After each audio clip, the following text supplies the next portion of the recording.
G'day YouTube, JB from Oz here. I'm going to take the opportunity this morning on the way into work to start talking about a project that's got a bit of excitement attached. As you may be aware, I've been involved in the 3D printing community and in making of rep wraps since around 2012. And my very first 3D printer was a kit that I built myself. And when I say kit, I use this in the very early sense of the word. It's a self-sourced kit. I essentially was able to get some rep wrap parts, plastic set, from an eBay seller. I then went and procured the electronics, the nuts and bolts, the bearings, the belts, the pulleys, all the other bits and pieces, the heat bed, to complete that build. And in that process, I got a bit of an appreciation for all of the various components of a 3D printer, and also had to troubleshoot some of the issues I had along the way, because boy did I have issues along the way.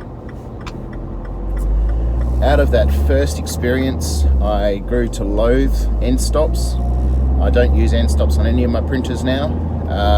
A lot of people at the time were like, you need end stops, you must have end stops. I'm like, well, that's just $10 worth of materials that introduces reliability problems and costs more money. At a point when we're trying to keep the build cost down, it was a significant extra expense.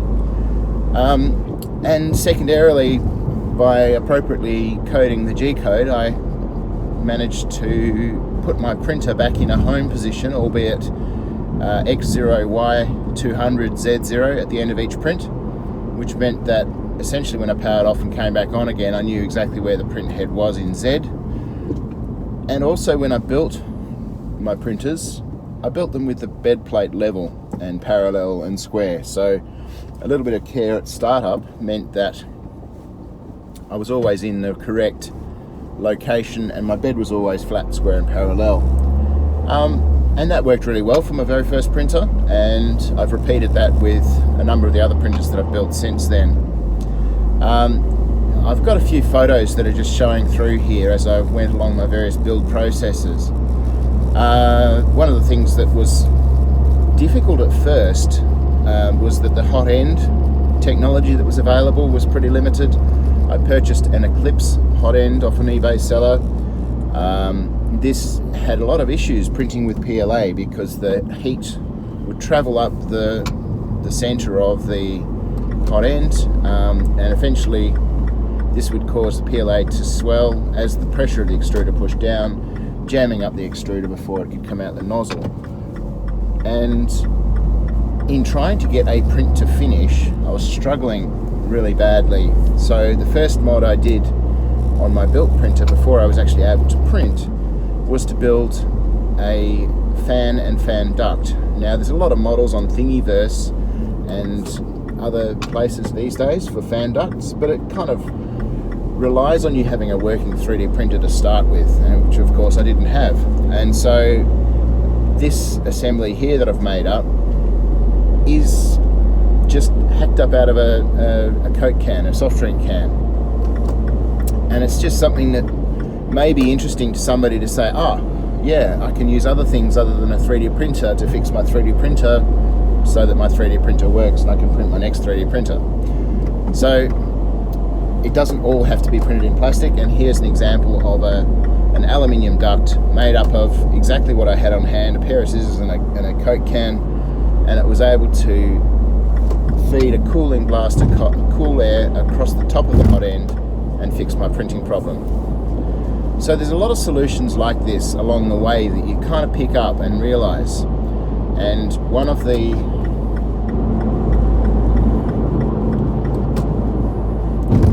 important things about the rep wrap community is that it's open source and people were feeding their designs and their ideas back into the community.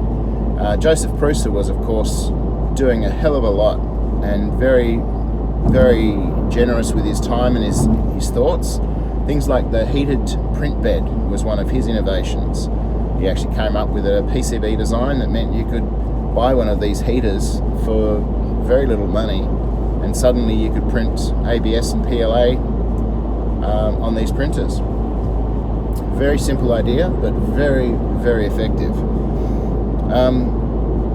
The i2, the Mendel design, or indeed as I built it, the Prusa Mendel, included some of Josef's earlier design tweaks, and there's a lot of really good stuff in the Mendel that was an improvement on the Darwin and the previous printing tech that was out there. A lot more simplicity, fewer parts needed.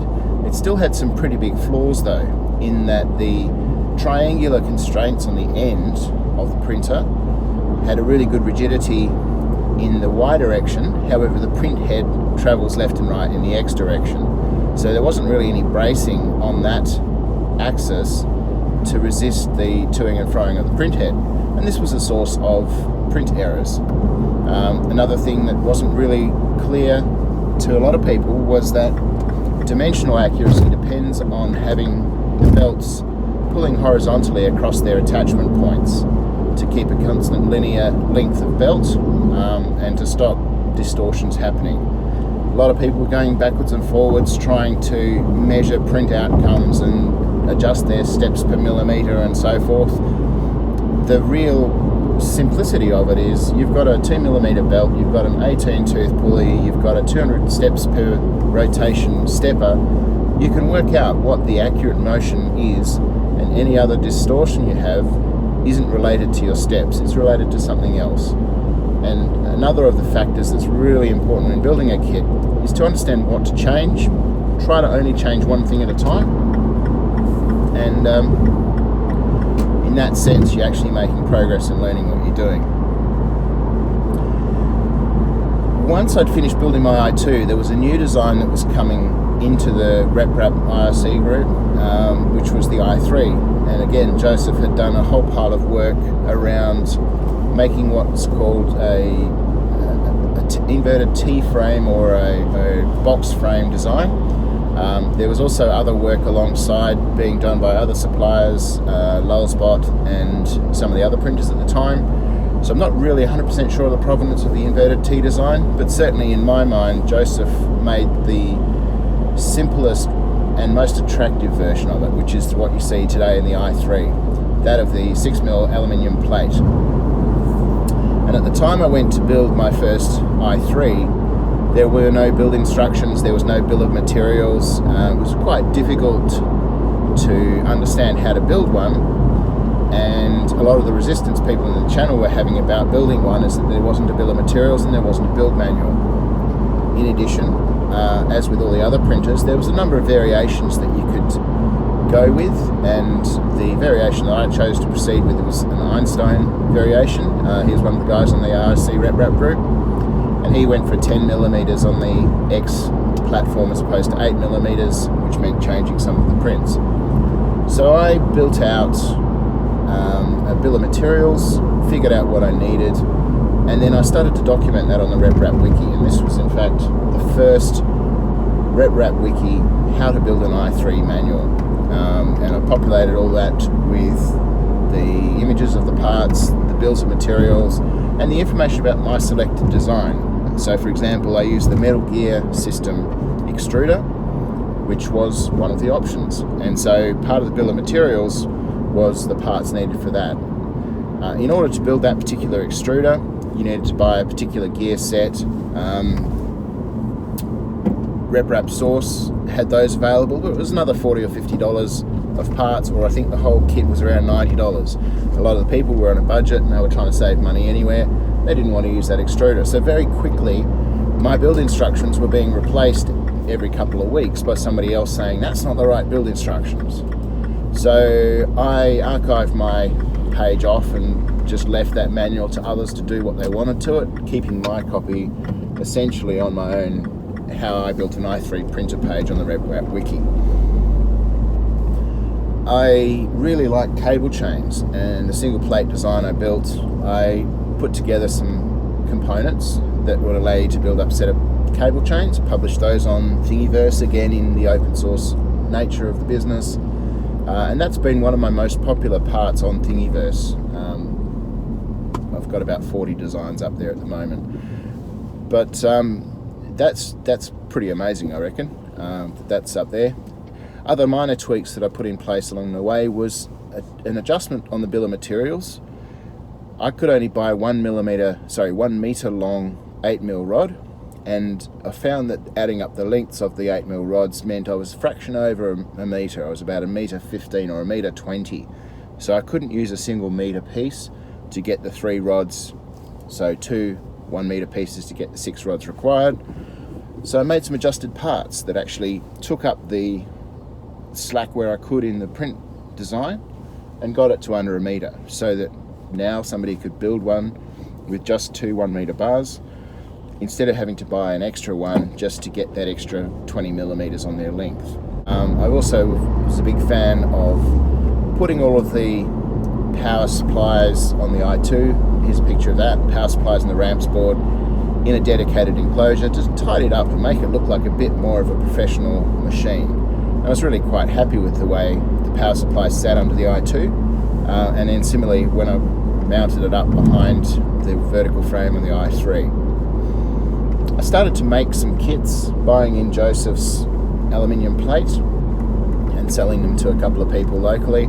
Didn't make many, maybe 10 all up, but again my kits, I included the MGS Metal Gear System extruder, Joseph's plate, decent bearings and stainless steel fasteners throughout, just because I wanted to deliver a product that was next level, or at least was a step above what was out there.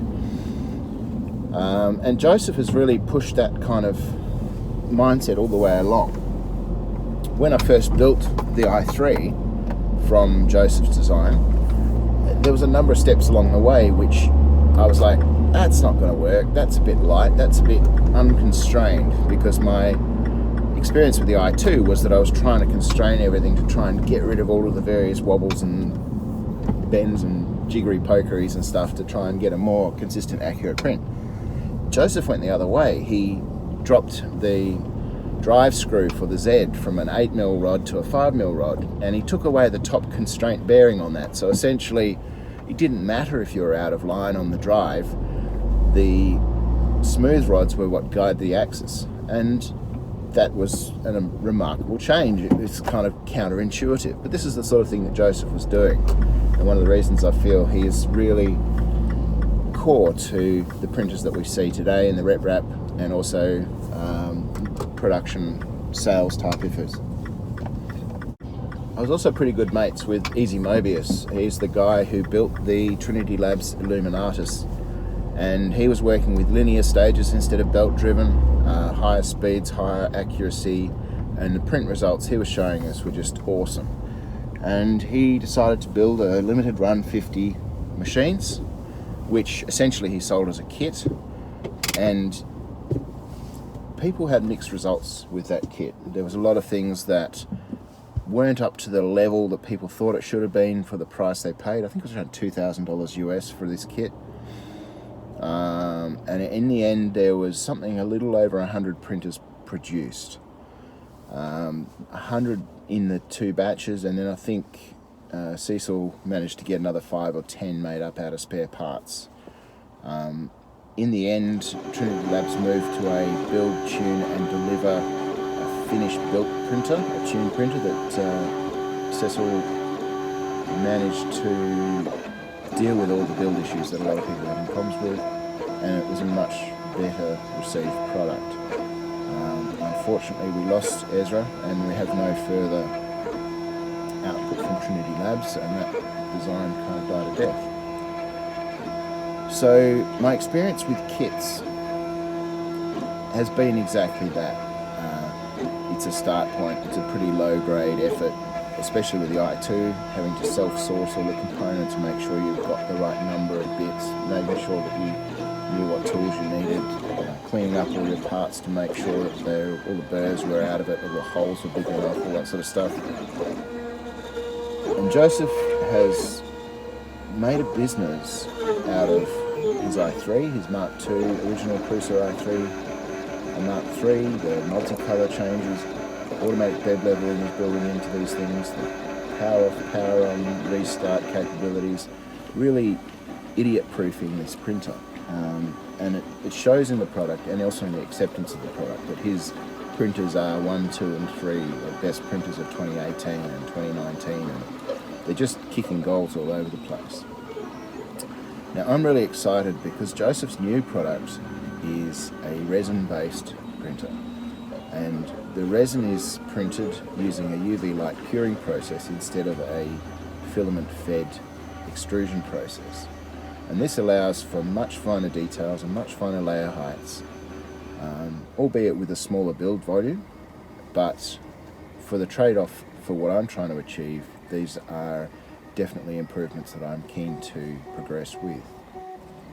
So I ordered a kit back in June this year, which included the SL1, which is the printer, and also the CW1, which is the washing and post-exposure unit.